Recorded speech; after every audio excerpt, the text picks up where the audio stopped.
What's up, y'all? Episode 90 of Shoe Booty Sports coming at you Tuesday night per the usual time. This is your host, Graham Powell, co host Bradley Brown. Say what's up, Brad. What's happening?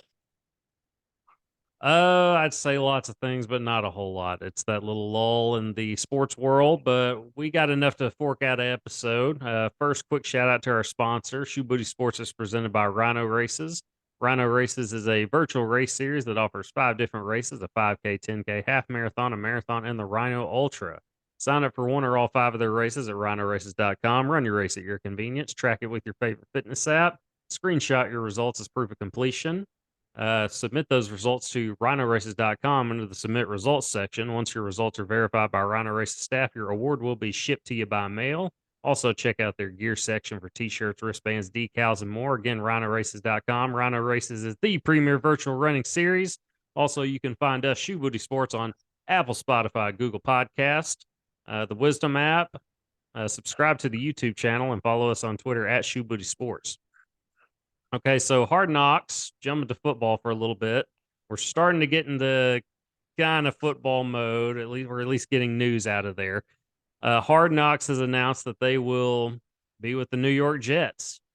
Of the teams that were available, this is the one I wanted to see, as I'm sure everybody else does too. If Aaron Rodgers is at least himself, I'd say, and honest and during the process, it could be interesting. Same with Zach Wilson, all that. I want to see everything. Zach Wilson struggles, how he's dealing with this. How is Rodgers interacting with him? Is Rodgers treating him like Favre treated Rodgers, which was essentially just ignore him, like he'll figure it out? Or is he a little more helpful? Maybe Rodgers would say, "Yeah, I'm not going to be like that," and he's going to help the kid out because he's not a threat to Aaron Rodgers. It's like people knew Aaron Rodgers could play, not necessarily to this level, or otherwise he wouldn't have dropped so far in the first round. But people knew this is the guy that's going to come after Favre, and Favre knew that too. So he wasn't going to just go out of his way to help him. Zach Wilson, he may have been the number 2 overall pick, but we've seen nothing to indicate he's anything similar to Aaron Rodgers. So just a different team. Rodgers actually going through, OTAs with them and all that. Uh, I'm intrigued by this. What was your reaction when you heard that the Jets were going to be the featured team on Hard Knocks this season? Uh, I mean, I guess it's better in Detroit for a second year in a row.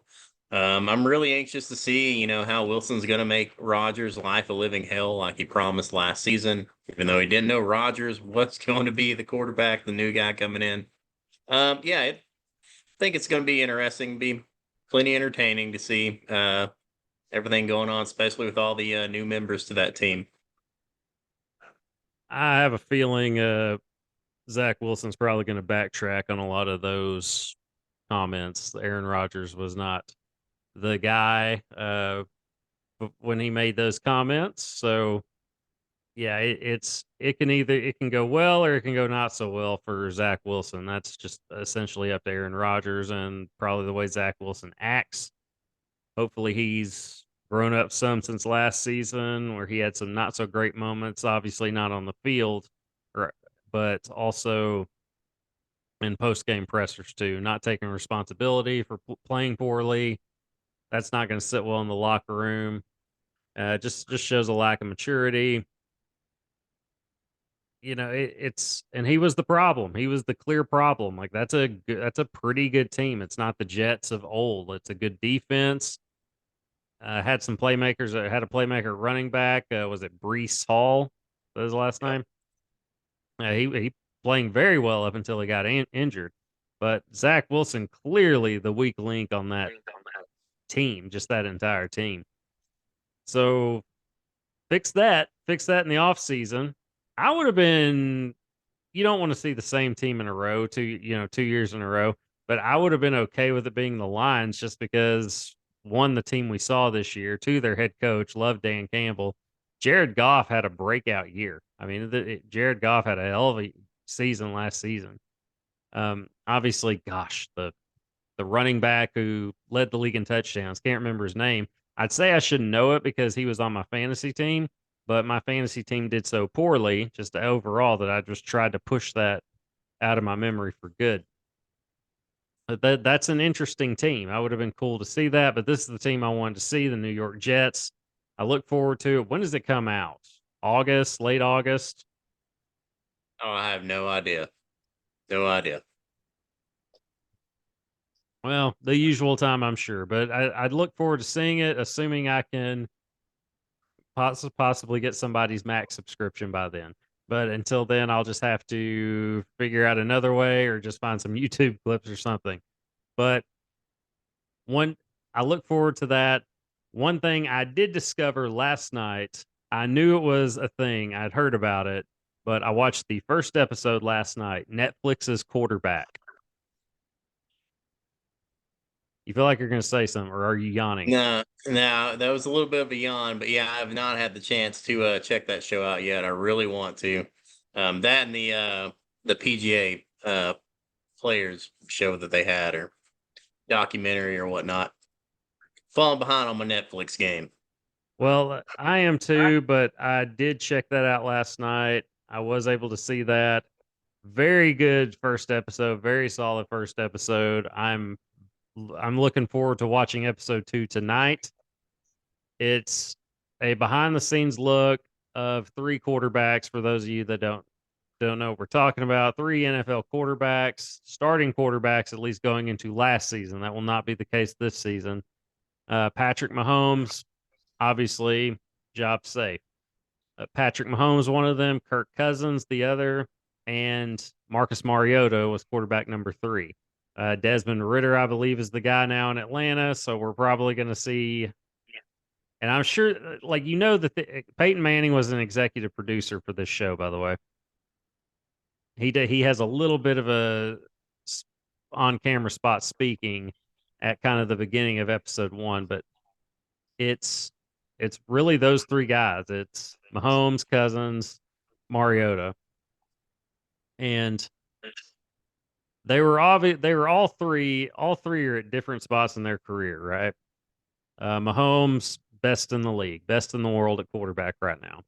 Kirk Yeah. Cousins, kind of that middle tier guy, probably ranked anywhere between, I don't know, 11 and 15, best quarterback in the league, right? Yeah. And still a guy that has a lot left to prove. And then you have Marcus Mariota, who looked like a bust, right? Number 2 overall pick behind Jameis Winston. Looked like a complete bust in Tennessee. Goes to, it was then Oakland Raiders. I don't remember how long he was there, but he became the Matt Ryan. Obviously, got traded in the last offseason, going to the Colts, and now he may be out of the league or backup. I don't know I don't know where he is. If is he even signed anywhere? I don't even know. But No, no, no. yeah, it tracks Mariota basically getting his shot to be the guy, and we all know how that turned out. Of course, this stuff takes a year to come out, after editing, production, all that. But it takes you behind the scenes from the get go with those three guys. It's something you're not going to get anywhere else. It's a great perspective. All three guys are honest, at least as far as episode 1. All three guys are honest. Two takeaways. They were all three featured pretty evenly. Mariota was the third guy featured. I'd say for obvious reasons. There's more interest in Mahomes, Cousins. So you don't get a lot of him. And I was paying attention. I was intrigued. I wanted to hear his story, just get a little more on his background. I was interested in the entire thing. But that was the least interested part of the show for me. Least interesting part for me. And that could be why it was further along in the episode itself. But you start off with Mahomes. I came away. I like Patrick Mahomes. I'm a Patrick Mahomes fan. I came away with it just from episode 1 a bigger fan of his. I'll probably be full on pulling for the Chiefs. I don't know about every game, but I don't want to go complete fanboy. But I just came away liking him a lot more. I mean, you see, just he's a fiery competitor. You see that on the field, but you really see it in this show. I mean, you really see that guy. He is an alpha, an alpha dog out there, getting in the face of opposing defenders. It's and just his there's trash talk, but it's warranted. And you see it on camera, and just him leading the team by example, firing the guys up. The behind the scenes stuff, his interviews, came away with it, and he came away an even bigger fan than I already was of his. So that was really cool to see. Kirk Cousins, you have this you see what he's like in video, like of him on the plane shirtless and dancing with the chain and like glasses on. He is that guy. He is that guy on this show, but he describes himself as, I'm just a regular, like, boring guy, playing quarter, just trying to have a normal life, and I have this great privilege of being an NFL quarterback, and he's extremely appreciative. But the more I see from him, he's definitely not boring. He's not. He describes himself as, I'm not this. But when he says when he says that he is that, just this boring regular guy, he means he's not the flashy celebrity going out and into the spotlight and all that. The guy behind the scenes, I'm interested in. It's very interesting to see.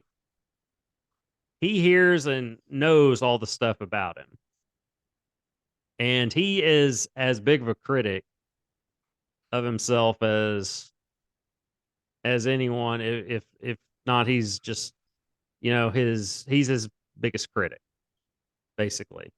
Again, this is all just episode 1. Look forward to episode 2 tonight. But he's not this boring guy that you see on the field, on camera, or even I wouldn't even say off the field. Of course, they played back the whole "you like that" thing, and Yeah, that you was got to do great. it. I mean, Yeah, because that was fantastic. Because you see this kind of, I don't want to say reserved guy, but you know what? You weren't expecting that, and then you just see that pop out.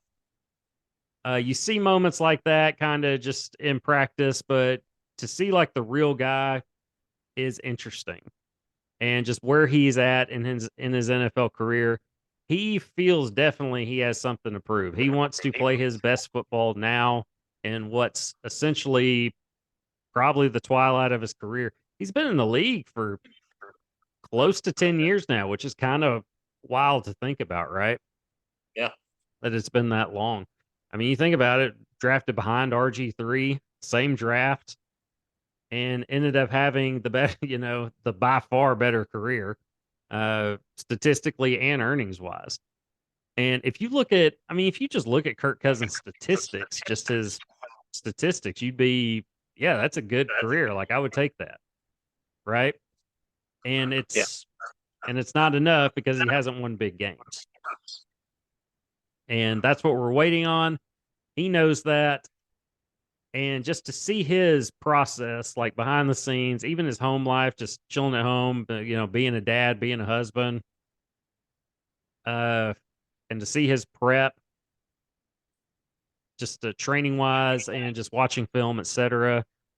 It's very interesting. I'm as about as interested in seeing the Kirk Cousins part of it as I am Mahomes. I mean, it's just as intriguing to me. So I do definitely recommend that you check it out. I saw that, and then I also scrolled a list today, sticking to football for a little bit. It was they ranked all 32 NFL starting quarterbacks, and that's too many for me to do. But I quickly jotted down my top 5 today, and you tell me what you think about this. You can probably guess who number 1 is, right? Yeah, Kirk Cousins. Yeah, not quite. Is your dog near you, by the way? Yes, yes, Yes, yes. we can I can full on hear her panting. So Sippy is going to get credit for co-host for this episode. She's Yeah. chiming in here. So, all right, Patrick Mahomes, number one. Number two, just take a guess at it. Josh Allen. Joe Burrow. I got Joe Burrow at number two. Yeah. I've got Josh Better Allen. not. I've got Josh Allen at number three. And even then, I had him as far back as five when I was really playing around with this. He Yeah. took, to me, a step back last season. Yeah. Yeah, I expected him to really kind of, Mahomes is going to be the guy, but I expected him to be right up there with Burrow. And Burrow took a step forward. Josh Allen took a step back, but still not that far back. I got Allen at three. Number four, I got Aaron Rodgers. He didn't have, and that's the thing. A bad season for Aaron Rodgers was like 28 touchdowns and 11 picks or whatever it was. So for him, a bad season, but a lot of other guys would take that. I'm still going to stick with Aaron Rodgers. I think he has something to prove, or he feels he has something to prove anyway. I don't think he does, but I look forward to seeing what he does this season with the Jets, as everybody else. But I got Rodgers at number four.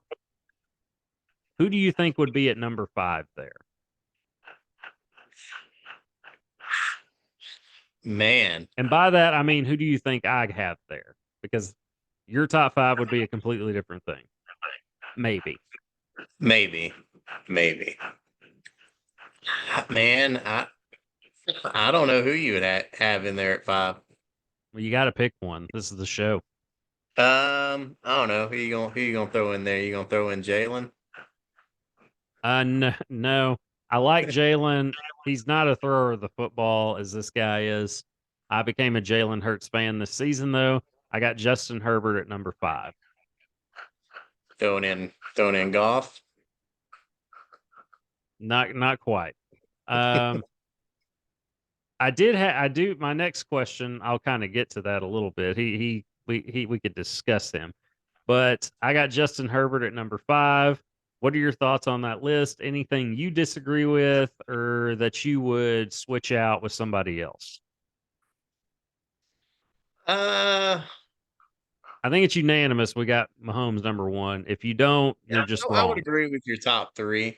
I don't know. I like to hate on Aaron Rodgers. I don't know if I'd have him in my top five. But who would you Yeah. put above him? Yeah, see, that's the issue. So Yeah, like you got to take your personal bias out of it. Yeah. Like if you're a GM, I mean, who are you going to take that's better than that guy? Tom Brady came back. I don't know. Even right now, I would take Aaron Rodgers over Tom Brady. I mean, Brady's 45, going to be 46. So I'd say that's a pretty solid list. I can see Herbert there, number five. is there anybody you would put above Herbert? Or is it, and who would you have as like the next guy? Like the coming off the bench top five there. Ooh. I feel like Yeah. that could be like three guys, really. I feel like that could be probably Jalen. You could probably throw Jalen in there. You could probably throw Jalen Hurts, that is. You could probably throw Lamar Jackson in that mix, a healthy Lamar Jackson. I would definitely throw in Lamar. I would probably put Lamar Jackson there at six. The other guy I would put just in that circle. I don't think he's there yet. I think he's coming, and he will be maybe by the end of this year. You probably know where I'm going with this. Trevor Lawrence, the guy in Jacksonville. Yeah. He jumped. His year two was like, in many ways, Peyton Manning's year two. It wasn't that record wise, but to get a playoff win, to go from the league's worst team to a playoff win, and you gave the Chiefs really all they wanted. Yeah, I mean, Mahomes being hurt had a lot to do with that, which, by the way, they teased the season and they show that. Like his reaction on the sideline, getting hurt and all that, and Andy Reid telling him he's pulling him. I mean, he just drops a big F bomb as he's, slamming his helmet. I mean, he's pissed. So, man, I'm really looking forward to that show. But yeah, Trevor Lawrence took a Peyton Manning leap from rookie year to year two. I expect even greater things this season out of him. He's a special player, man, Trevor Lawrence. So I could see him being that sixth guy, or even maybe cracking that top five. Maybe not this year, but a couple of years down the line, he will probably be in that mix. Okay. Having said all that, what quarterback do you feel is poised for a breakout season? Is there any that just jumps off the top of your head right now? And I jotted down some. I think the obvious would be Russ with Sean Payton, quarterback or coaching in Denver. Got Derek Carr with the Saints. Got Baker Mayfield with the Bucks, Tampa Bay Bucks. Jordan Love in Green Bay. Kenny Pickett in Pittsburgh. Jimmy Garoppolo in Vegas, or Deshaun Watson in Cleveland. Because Deshaun Watson started to get closer to what we expected out of him as the season progressed, or toward the end of the season, because he didn't play till what was he at, 11 games? Did he come back like week 12? Is that what it was? 11 games? Yeah, I think so. Yeah, at the end of the season, Deshaun Watson started to kind of look like that guy we expect, at least much better than what we were used to seeing. Of course, he hadn't played in what felt like 2 years prior to that. Mm. So, any of those names pop out to you that you can see having a breakout season, or one that's not on the list? I don't know. I could see Deshaun or Jimmy G having a breakout season. Who I don't know. I kind of hope has a breakout season. Is Fields, but I don't know. I don't know if he has the weapons that he needs around him, or if he can just survive the whole season with that. So The Bears have gotten better. Who's the guy that they brought in from Carolina that they traded? The wide receiver, is it DJ Moore? Yeah, DJ Moore. That's going to be a huge boost. I've listened to a lot of the Colin Cowherd's podcasts. I say a lot, not recently, but the ones I have tuned into, Dave Wanstead, who lives in Chicago, does a lot of Bears coverage, and he's very impressed with what he's seen from DJ Moore, Justin Fields, the additions that the Bears have made. Like they've gotten better. mm-hmm. So Fields maybe, but honestly, I don't. Yeah, I That's don't who I know. wanted. Yeah, I didn't say that's who I think's going to have one. So I think Well, it's more like Sean. but going back to Fields, like what else can he really do? I mean, it's not like he's played just poorly. Like do more in the passing game. Is that what you mean? Yeah. Because you can't sustain that. You can't have a long career, even last the entire season, with that style of play. Fields is banged up by the end of the year. Of course, Lamar Jackson's been banged up the last couple of years. So you've got to develop that ability to pass in this league, to be able to last through the season. I mean, you just have to. It would be nice to see that from Fields.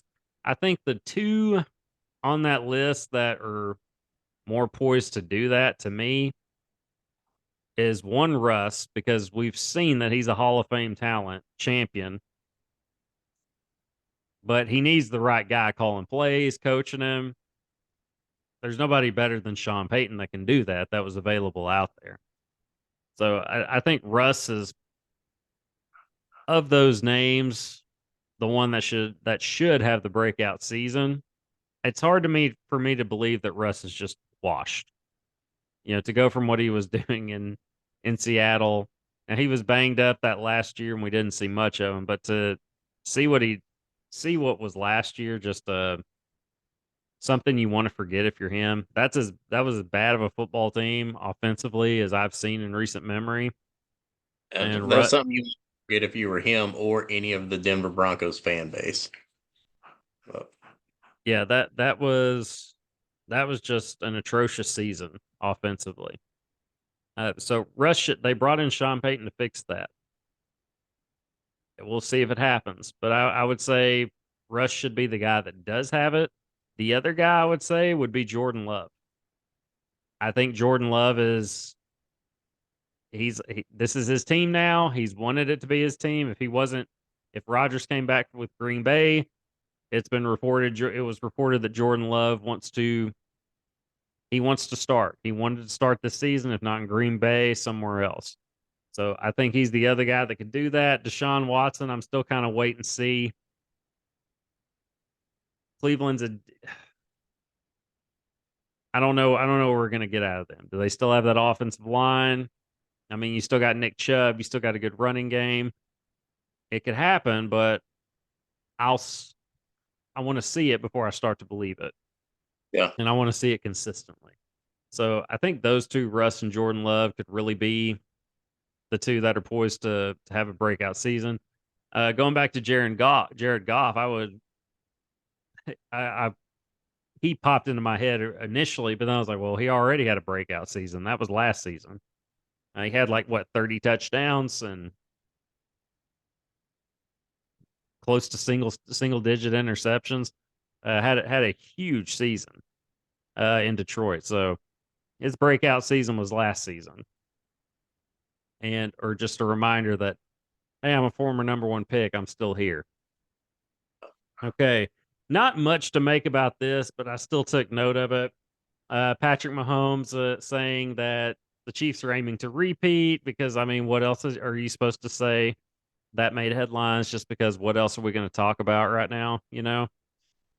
Uh, again, what is he supposed to say? Like, yeah, I don't know, man. Other teams have gotten better. We got that second ring. It's really nice. Be cool to get a third, but I mean, I don't know. We're feeling pretty good. No, I'm sure once you get one, if you're that level of greatness, you're looking at the next one. So Brady did. It's what Jordan did. Uh, it's yeah. The Chiefs are going to be no different in that regard. Which yeah, beautiful ring by the way that Kansas City has. Have you seen it? I'm sure you have. Yeah, pretty sick. Yeah, pretty dope ring. But if you're a betting guy, which I know you are, Super Bowl favorite, you going with the Chiefs or you taking the field? Uh, Taking the field, man. You got Joe Burrow out there, man. I'm taking the field. You got Joe Burrow. You've got, gosh, you got Josh Allen, but I mean the Bills still need a running game. I don't know that Sean McDermott is the guy that can outcoach somebody on the sideline. You know, so still kind of wait and see on the Bills for me. Plus, they look a bit dysfunctional with the whole Stephon Diggs thing going on right now. Just a little. Yeah, just a little bit, but I would take the field just because not even Burrow. I mean that does have a lot to do with it. But I'm taking the field just because man, it is hard to repeat as a Super Bowl champion in the NFL. You know who else is looking pretty salty now? The Titans. Are they? I mean, what's special about I them? mean, they just signed Hopkins. It all depends on if their QB works out for them. They've got plenty of offensive weapons around them. I mean, hell, they got Derrick Henry there. They've got Hopkins. They got Traylon Burks, and which I think bringing in Hopkins, man, they'll free up Traylon to have a breakout season. Yeah, but this isn't the Hopkins from 5, 6 years ago. You know, It's it's not, not the but he's same guy. You cut out there a little bit. What was up? but it's not, but he's still going to draw attention and a couple of double teams every now and then. I don't know if he's still drawing up double teams. And can he stay healthy? That's the other thing. Uh, as far as Traylon Burks, he's the best receiver I've ever seen at Arkansas, at the University of Arkansas, that is. So we're Traylon Burks fans for sure. But is Traylon Burks going to take that next step? You know, they want him to be the guy, especially when they traded AJ Brown to Philadelphia. They wanted Traylon Burks to be the guy. There's a reason they drafted him. But I don't know that he's going to take that big of a step. He obviously should improve. I don't know if we're going to see that level of improvement. Um, Quarterback situation, I don't even know if Malik Willis, the guy they drafted last year, is going to be on an NFL team uh, by this time next year. Because that was as bad a quarterback play as I've ever seen from a rookie, or it doesn't matter. I mean, that was bad. He didn't look like he deserved to be an NFL player based on what we saw. I don't care if he's a rookie. That was terrible what we saw from him last year. So is it going to be? It'll start out being Tannehill. Can Tannehill? You want Tannehill to keep the job because that means things are going well, right? If Will Levis is in there playing, that means things haven't gone very well, and you might as well just get the next guy ready. I'm not sold on Tennessee. I'm always sold on Derrick Henry. I like Mike Vrabel as a coach. Um, yeah, so I there are things I like about Tennessee. I don't like them as a team to necessarily, and it's kind of weird to say because they were what, the number one seed in the AFC a couple of years ago. Yep. So I don't know. Maybe I mean maybe we'll see a team that's closer to that as opposed to what we saw this past season. But I'm not sold yet on that. But I would take the field just because of just the difficulty of repeating itself. Uh, let's talk about let's be an NFL GM for a little bit for these last 6.5 minutes. Maybe not quite that long, but we'll see. All right. Would you, under any circumstance in today's game, we grew up with the run game. When we were kids, I didn't want to play quarterback. I wanted to be a running back. Like that was the position when we were growing up in the '90s watching football. You know, we were born in the '80s, but really started watching football, paying attention, all that early '90s and up, right? Yep. And running back was the spot. You had Emmett Smith, you had Barry Sanders. To me, the best to ever do it, Barry Sanders, that is.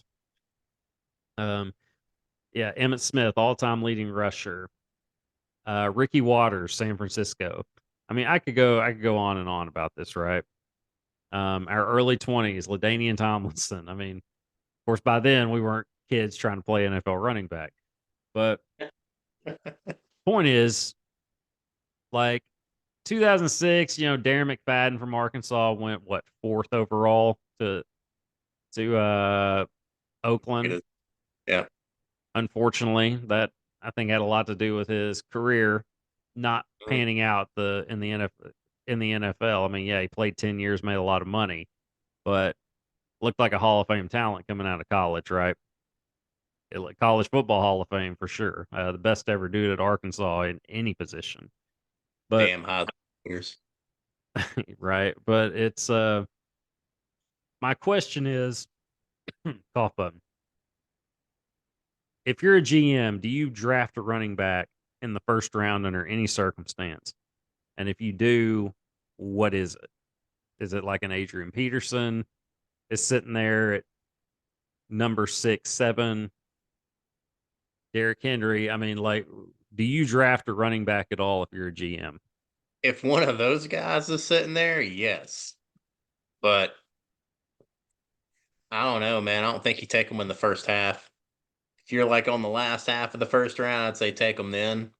But I don't know, man. That's tough to say.